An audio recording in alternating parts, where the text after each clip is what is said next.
Hello guys, in the video la namba other exercise 20 தான் பார்க்க போறோம். Manufacturer வந்து இந்த following details expenses கான details எல்லாம் தந்திருக்காராம். First வந்து raw materials consumed வந்து 70,000. Raw materials consumed நம்மளுக்கு எங்க வரும்? Prime costல வரும். Next வந்து carriage inwards. இது வந்து நம்மளுக்கு prime costல தான் வரும். Factory rent 2400. Factoryன்ற வார்த்தை வந்துச்சு, அப்போ இது factory overheadsல வரும். Bad debts வந்து நம்மளுக்கு selling and distribution overheadsல வரும். Next printing and stationery.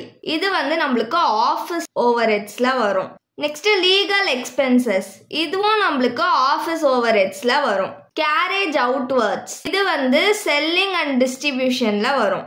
Indirect materials வந்து factory overheadsல வரும். Powerம் factory overheads. Next depreciation of furniture. இது வந்து office overheads. Next postage expenses நம்மளுக்கு office overheadsல தான் வரும். Repairs of plant and machinery வந்து factoryல தான machinery இருக்கும், so factory overheads.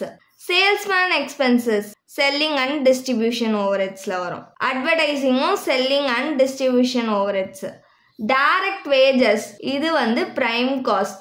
General manager salary வந்தாலே office overheads.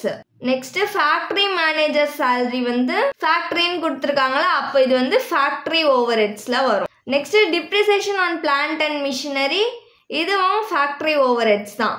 Audit fees இது வந்து office overheads. நம்மள வந்து இந்த எல்லா எக்ஸ்பென்சஸையுமே அதோட ஹெட்டிங் கீழே கிளாசிஃபை பண்ண சொல்றாங்க. particulars rupees. ஃபர்ஸ்ட் நம்ம பிரைம் காஸ்ட் கண்டுபிடிக்க போறோம். ரா மெட்டீரியல்ஸ் கன்சியூம்ட் இதுக்கு எவ்வளவு அமௌண்ட் கொடுத்திருக்காங்கன்னா 70,000. நெக்ஸ்ட் வந்து டைரக்ட் வேஜஸ் இதுக்கு எவ்வளவு அமௌண்ட் கொடுத்திருக்காங்கன்னா 85,000. நெக்ஸ்ட் கேரேஜ் இன்வர்ட்ஸ் இதுக்கு எவ்வளவு அமௌண்ட் கொடுத்திருக்காங்கன்னா 2,000. பிரைம் காஸ்ட்டுக்கு தேவையானது இதெல்லாம் தான் கொடுத்துருக்காங்க. இப்போ இது எல்லாத்தையும் ஆட் பண்ணிக்கலாம். இப்போ இது எல்லாத்தையும் ஆட் பண்ணோம்னா நம்மளுக்கு 1,57,000 கிடைக்கும். இதுதான் வந்து பிரைம் காஸ்ட். பிரைம் காஸ்ட் கண்டுபிடிச்சதுக்கு அப்புறமா ஃபேக்டரி ஓவர்ஹெட்ஸை ஆட் பண்ணணும். இது கூட ஃபேக்டரி ஓவர்ஹெட்ஸ் கீழே என்னெல்லாம் வரும்னா ஃபேக்டரி ரெண்ட் இதுக்கு எவ்வளோ அமௌண்ட் கொடுத்துருக்காங்கன்னா 2,400. இன்னொரு காலம்ல போட்டுக்கோங்க. மொத்தமாக ஆட் பண்ணி நம்ம அவுட்டர் காலம்ல போட்டுக்கலாம். Next indirect materials. இன்டைரக்ட்ன்ற வார்த்தை வந்தாலே ஃபேக்டரி ஓவர்ஹெட்ஸ் கீழே தான் வரும். 560. நெக்ஸ்ட் வந்து power 4,600. Next factory manager salary இதுக்கு எவ்வளோ அமௌண்ட் கொடுத்துருக்காங்கன்னா 18,000. Depreciation on plant and machinery 1,240. Repairs of plant and machinery 1,200.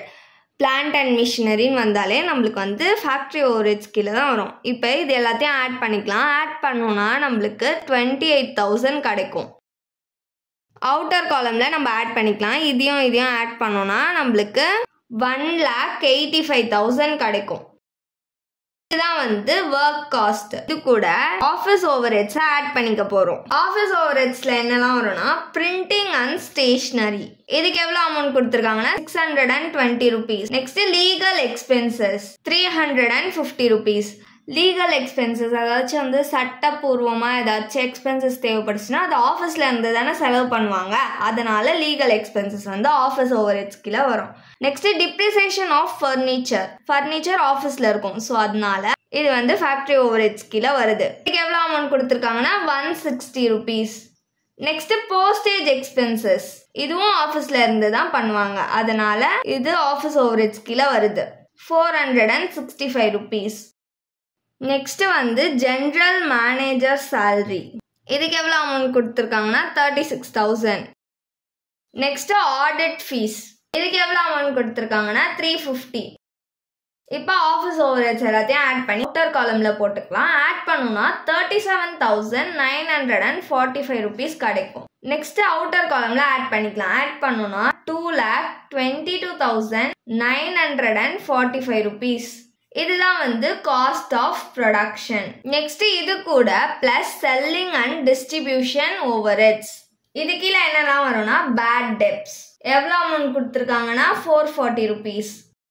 Next வந்து கேரேஜ் அவுட்வர்ட்ஸ் இதுக்கு எவ்வளோ அமௌண்ட் கொடுத்துருக்காங்கன்னா 1,540 rupees.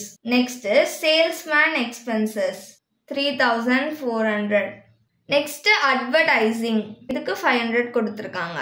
இப்போ இது எல்லாத்தையும் ஆட் பண்ணலாம். ஆட் பண்ணோன்னா 5880 rupees. இப்போ அவுட்டர் காலம்ல ஆட் பண்ணிக்கலாம். இது ரெண்டுத்தையும் ஆட் பண்ணோன்னா 2,28,825 rupees கிடைக்கும்.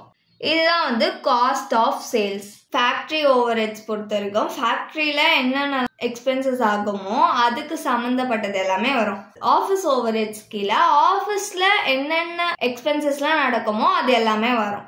செல்லிங் அண்ட் டிஸ்ட்ரிபியூஷன் ஓவர் ஹெட்ஸில் செல்லிங் அண்ட் டிஸ்ட்ரிபியூஷனுக்கு சம்மந்தப்பட்ட எக்ஸ்பென்சஸ்லாம் வரும். தேங்க்ஸ் ஃபார் வாட்சிங்.